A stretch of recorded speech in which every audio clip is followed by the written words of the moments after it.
আজকে এই প্রশাসনকে আবার গতিশীল করাটা আমাদের চ্যালেঞ্জ। এবং পাশাপাশি আজকে আপনারা জানেন যে মশার যে সমস্যা, এই মশার সমস্যা দীর্ঘদিন আজকে বলা চলে কোথাও মহানগরী কোনো ক্লিন হচ্ছে না, অপরিষ্কার অপরিচ্ছন্ন আজকে প্রত্যেকটা মহানগরী। কাজে সেই কারণে এইটা একটা চ্যালেঞ্জ আমাদের মশা। এই সমস্ত সমস্যাগুলো সমাধান করার জন্য আমরা মেয়ররা শপথ নিয়েছি। আমরা আগামীকালকের মধ্য থেকে 6 মাসের মধ্যে ইনশাল্লাহ জনগণের এই সমস্ত সমস্যার সমাধান করে জনগণের ক্ষমতা জনগণের কাছে আমরা অর্পণ করব।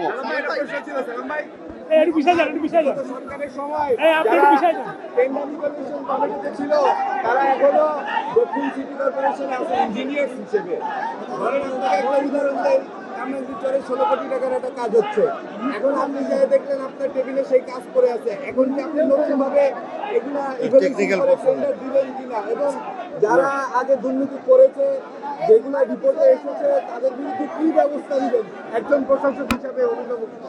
দুর্নীতি দমনের জায়গায় জিরো টলারেন্স থাকবে আমাদের। তো সেই জায়গায় আমরা অবশ্যই চেষ্টা করব, যদি কোথাও কোনো দুর্নীতি হয়ে থাকে তাহলে সেগুলো সরকারের যথাযথ পদক্ষেপ গ্রহণ করবে, সেটা অন্তত আমরা বলতে পারি। এবং সামনের দিকে যাতে কোনো দুর্নীতি কোনো অনাচার না হতে পারে সেটার জন্য আমরা চেষ্টা করব।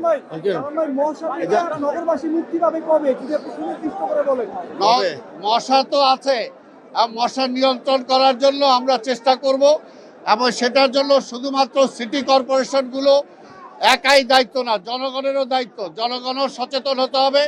পরিষ্কার পরিচ্ছন্নতা শুধুমাত্র সিটি কর্পোরেশন করতে পারবে না যদি জনগণ নাগরিক সচেতন না হয়।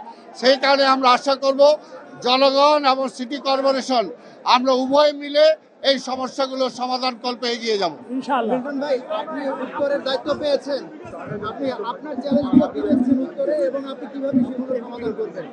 আপনি একটু আগে সালাম ভাই বলেছে দীর্ঘদিনের অব্যবস্থাপনা, এই অব্যবস্থাপনার কারণে উন্নয়নশীল কর্মকাণ্ড বাধাবিঘ্ন ঘটেছে।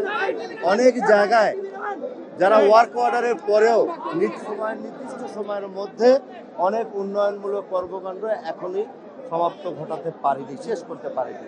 এই বিষয়গুলো আমরা অফিস যেহেতু করিনি, আমরা কালকে আশা করছি আমরা অফিসে যাব, যাওয়ার পরে কর্মকর্তাদের সাথে কথা বলে যেখানে যেখানে অব্যবস্থাপনা আছে সেগুলিকে খতিয়ে দেখে আমরা নিয়মতান্ত্রিকভাবে আমাদের কর্মকাণ্ডগুলো সততার সাথে নিষ্ঠার সাথে আমরা করে চলব।